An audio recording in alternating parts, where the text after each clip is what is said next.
નિરાત મહારાજની દેવરાજ રામ મહારાજે આજ બહુ ભવ્ય ઉત્સવ અને વિરાટ દર્શન કરાવ્યા. તેના બદલ હું ખૂબ ખૂબ એમને ધન્યવાદ. અને મને પણ ખૂબ આનંદ આવે છે કે જે આવા ભાવ અંદરથી પ્રગટ થાય એ ખૂબ ધન્યવાદ છે. મહાપુરુષો કહે છે કે ટાઢિયો તાવ, અમૂઢિયું ગુમડું અને સંસ્કાર, આ ત્રણેય વસ્તુ કે અંદરથી આવે, બહારથી ન આવે. ગમે એટલી ગોદડા ઓઢાડો તો ટાઈટ અંદરથી નથી હોય, બહારથી ન હોય. અમૂઢિયા ગુમડાને રોજ અંદરથી આવે ત્યારે ખાડો પુરાય, નતર ન પુરાય. અને સંસ્કાર ભીતરમાં પડ્યા હોય ને એટલે પ્રગટ થાય. અને દરેકને ભીતરમાં પડેલા છે ત્યારે આ ભૂમિ ઉપર તમે પહોંચ્યા છો તે બદલ હું તમને ખૂબ ખૂબ ધન્યવાદ આપું છું. કારણ કે સદગુરુનું ચરણું જેને સ્વીકાર્યું છે એ બચી ગયા છે. કેવી રીતે બચ્યા છે? જ્યારે એક મચ્છીમાર માછલા મારવા જતો હોય ને ત્યારે જાળ ઉડાડે એટલે બધા એમાં આવી જતા. પછી એક ગુરુમુખી હતો દેવરાજ રામ મહારાજ જેવો, તો કે આ તમે બધા રોજ ઓછા થાવ છો કેમ? મને આ ગમતું નથી. તો કે પકડનારો આવે છે ને પકડી જાય છે. તો એક રસ્તો કરો, હું તમને એનો ઉપદેશ આપું, એ પ્રમાણે કામ કરો તમે. બોલો કે જ્યારે મચ્છીમાર જાળ નાખે ને ત્યારે એ જ્યાં ઊભો એના પગના ચરણમાં બધે આંટા મારવાના, એથી આગે નહીં જવાનું, એટલે એ કંઈ નહીં પકડાવ. બહુ સારું બહુ. એટલે સદગુરુ ભૂમિ એવી છે ને, સદગુરુ ભૂમિ ચરણની છે. ચરણ પાદુકા ભરત વાંયે ગયો તો રામની પૂજા કરવા માટે થઈ. તો મહાપુરુષો કહે છે ગુરુપદ પંકજ પૂજતા, અને 14 લોક જો પૂજે જતા હોય તો આ પદ કેવું હોય છે? તમે વિચારો તો ખરા. એક એક શબ્દનો તમે વિચાર કરો. બહુ સમજવા જેવી વાત છે. મહાપુરુષો જે કહે છે અહીંયા આપણો લક્ષ્ય નથી. ખરેખર એક શબ્દ મહારાજે હમણે કીધું કે એક શબ્દ ગુરુદેવ કા તાકા અનંત વિચાર કીધા, તો શું કરવા કીધા અનંત વિચાર? થક ગયા મુનિજન પંડિતા તોય નો પામ્યા પાર. તો શું કારણથી નથી પમાતું? પામી શકાય છે ચોક્કસ. કારણ કે સદગુરુના ચરણે ગયો એટલે પામી ગયો. જે નદી ઉતાવળી થાય છે અને દરિયામાં પહોંચી પછી એને ગોતવાનું રહે નહીં, રહે પછી જે જવાનું હતું જાને પહોંચી ગયો. એટલે મહારાજ હમણે કહેતા ભજન કરવાનું. ભજન તો ભજન તો કે કંઠ ઓઠ હલે નહીં, રટના રટે નહીં રામ, રટના રટે નહીં રામ. રામ હમારા ભજન કરે, હમ બેઠે આરામ. અમારે કંઈ કરવાનું નથી, ભજન તો અમારું રામ કરે.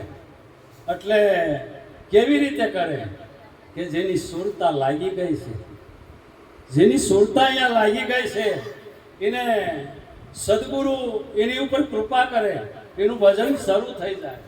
તો ભજન કેવી રીતે શરૂ થાય? તો કે છે ખાતો હોય, પીતો હોય, બેઠો હોય, બોલતો હોય, સૂતો હોય, આવતો હોય, જાતો હોય. આ રીતે કે છે નરસિંહનો પુરાવો છે. એ ગમે ના નીકળે ને તો એની સુરતા લાગેલી હોય. એટલે જો સુરતા લાગી જાય છે ને તો તમારે ભજન કરવું નહીં પડે, ભજન થઈ જાય છે. તો સુરતા ક્યાં લગાડવાની છે? નામમાં. તો નામ કયું? નિજ નામ. નિજ એટલે પોતે. તો એ નામ ક્યાં છે? તો કે એ નામ તો અણુ અણુમાં વ્યાપક છે. તો કે અણુ અણુમાં કેવી રીતે છે? કોઈ પૂછો, બતાવો. તો કે નામ રૂપ ને ગુણ, જીવ ઈશ્વર ને માયા, આનો ભેદ સદગુરુ બતાવે છે. તો નામ છે એ અનામી છે, તો રૂપ છે એ અરૂપી છે. તો ગુણ છે એ નિર્ગુણ છે. તો કેવી રીતે છે? તો કે પરમાત્મા નિરંજન નિરાકાર છે અને નિરંજન નિરાકાર દેખાતો નથી. એ અરૂપ છે, અરૂપ છે. એ સ્વરૂપ તમારું છે, એ સ્વરૂપ તમારું છે. અને તમારા સ્વરૂપને તમે જ્યારે ભૂલ્યા છો ત્યારે આપણે ભટકવું પડે છે. એટલે હમણે કબીર સાહેબની વાણીમાં આવ્યું કે બધે ફરે ને એ ભટકી ભટકીને મરવા જેવું છે. તો કે ક્યાં જવાનું? કે રામ રસ એસા હૈ કોઈ પીવે ફટાક ફટાક ફટાક ફટાક. તો કેમ પીવો? તો પીવાની યુક્તિ કોણ બતાવે? તો સદગુરુ બતાવે છે. આ યુક્તિ જ્યારે જાણે ને ત્યારે પછી ને મુક્તિ ગોતવાની નથી રહેતી, મુક્તિ થઈ જાય છે. પણ યુક્તિ મગજમાં બેસવી જોવે. મગજમાં બેસવી બહુ કઠિન છે. કારણ કે સદગુરુ નાના મોટાનો ભેદ બતાવે એટલે શું કહેવાય? સમદ્રષ્ટિ જેને કહેવાય. તો સમદ્રષ્ટિ એટલે કેવી રીતે? કે બધે એક સરખો દેખાય, બધે એક સરખો દેખાય. ત્યારે તમે જુઓ તો બે શબ્દ કીધા છે જગતની અંદર. શું છે? કે બ્રહ્મ સત્ય અને જગત મિથ્યા. બે વસ્તુ છે. તો કઈ? હરિ ને હરિની માયા, બીજું કોઈ છે નહીં. તો આ માયા કોની છે? હરિની. એટલે સવારે અમે કીધું હરિની માયા હરિને સોંપી. ભક્તિની માટે. શેના માટે? ભક્તિની માટે. તો જ્યારે તમે સાચા તન મન ધનથી જો તમે આપી દીધું હશે, કુરબાની કરી દીધી છે, તો તમે વિચારો. તન કહેતા શરીર, મન કહેતા વિચારો અને ધન કહેતા સંપત્તિ, આ કંઈ જ તમારું નથી. તો તમે કંઈ આવ્યા નથી, કંઈ લાવ્યા નથી, કંઈ લઈ જવાના નથી. તો છે કોનું આ? આનો માલિક કોણ? દાવો કેમ ધરાવો છો?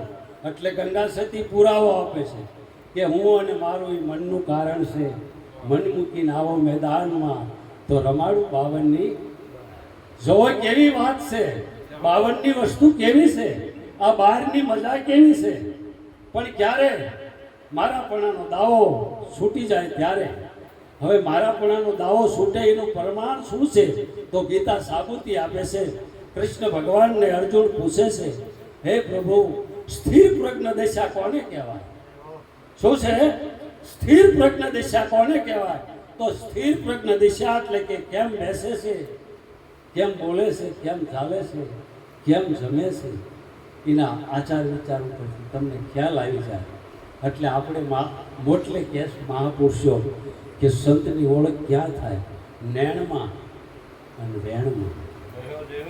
જ્યારે તમે જોવો ને એકબીજાની સામે, ત્યારે તમને એવું લાગે કોઈ છે નહીં મારા સિવાય. આવો મારો વાલો. એટલે આ અમારે ભગત આવું બોલે છે કે મારો વાલો નથી જરા વેગળો રે, એ જા દષ્ટિ પડે દરસાય છે રે, અમારો વાલો નથી જરા એક ક્ષણવાર વેગળો નથી. પણ શું કરવા ભટકવું જોઈએ? ક્યાંય ભટકવાની જરૂર, ક્યાંય જવા આવવાની જરૂર નથી. બસ સુરતા એક રાખો. તમે તમારી મસ્તીમાં આનંદ કરો. ગુરુ મહારાજે તમને જે પીરસ્યું છે એ કોઈ નાની મોની વાત નથી. હાઈ પાવર આપ્યો છે. કેવો હાઈ પાવર? તમારે 5 કરોડની ગાડી હોય ને તો એક વસ્તુ એમાં મફત છે. ખબર છે? એક વસ્તુ મફત છે. 5 કરોડની ગાડીમાં એક વસ્તુ મફત છે. કઈ? કે હવા. હવાના પૈસા નથી. તો જે આ હમણાં મહાપુરુષે કીધું કે ભજન કેમ કરવું? શ્વાસે અશ્વાસે ઉશ્વાસે સ્મરણ કરી લે, તુહી કર્યા તનમાં. યહી શાન હે આ ગુરુની મારા. જો આ ભજનને માળા ચાલુ થઈ જાય તો ક્યાંય જવાની જરૂર નથી, ભટકવાની જરૂર નથી. એને જો કે ધન્યવાદ છે, તમે બધા ભાવિક છો, સમજદાર છો, વધારે જાજુ સમજાવવાની જરૂર નથી. કારણ કે આ તો કેવી વાત છે. એક ભાઈ ભગત હતો ને, તે ધંધો ગોતવા નીકળ્યો. મારે કામે રહેવું છે કે એક નાનું એવું ગામ હતું, ત્યાં આવ્યો. એટલે કે ભાઈ મને કામે રાખો. તો કહે તું શું કામ કરીશ? તો કે મારો પગાર શું? કે પગાર તારો હું તને ગોઠવી દઉં, પણ પહેલા 5 દી તારું જોવું પડે કામ તું કેવું કરે છે. તો કે કઈ વાંધો નહીં, કામ શું કરવાનું મને કયો બતાવો. તો કે જો આ આપણો મેળો છે, આની ઉપર તારે બેસવાનું, અને સામે એક વાડો છે, એમાં ઝોકમાં 100 હાંડિયા છે. કેટલા? 100 હાંડિયા. અને હાંડિયા બધા બે, પછી તારે હુવાનું, ત્યાં લગી નહીં હુવાનું. વચનબદ્ધમાં આ હતો. કઈ વાંધો નહીં. એટલે 12, 1, 1.5 તા 60 હાંડિયા બેહી ગયા, ચાળે ઉભા રહ્યા. તા હવાર પડી ગઈ. બીજા દિવસે આ કર્મ ચાલુ થયો, અને 2, 3, 4 60 ખાંડિયા 70 ખાંડિયા બેઠા, તેની ચાળે ઉભા રહ્યા. આમનામ કરતા કરતા 4-5 દાડા થઈ ગયા. હવે ઉજાગરા ઉપર ઉજાગરા થવા માંડ્યા. હાંડિયા બે નહીં. 6થો 7મો દિવસ આવ્યો, એટલે હાંડિયા 2 વાગ્યા ને ત્યાં 99 બેહી ગયા. એક દુબળો હાંડિયો હતો, એ ઊભો હતો. એટલે આને એવું થયું, માડમેડી ઉપરથી હેઠો ઉતરી અને જઈને વાડાની ઝોકમાં કટલું એકપૂર કરી અને હાંડિયાની રાંગ ઝાલી બેહારવાની મહેનત કરીને જો બેહી જાય તો મારા 5-6 દિનના ઉજાગરા છે મટી જાય. એટલે દુબળો હાંડિયો હતો, બોતડું, અને ઢીસણ વાયા, અને ગાંગરતો બેઠો ને 50 ઊભા કર્યા. કેટલા? 50 ઊભા કર્યા. એટલે હારણ થઈ ગયો માણસ કે ભારે કરી હવે શું કરવું. હવે ખબર પડી એટલે ઓલા ભાઈ આવ્યા કે આ તમારો વાડો, આ મકાન ને આ ઝોક ના હાંડિયા મારે રહેવું. પણ શું વાંધો છે કે બાપુ બે હતા નથી, એમ આપણે બે હતા નથી, અને બે તો ગાંગરતા બે એટલે મેળ આવે. સદગુરુ મહારાજ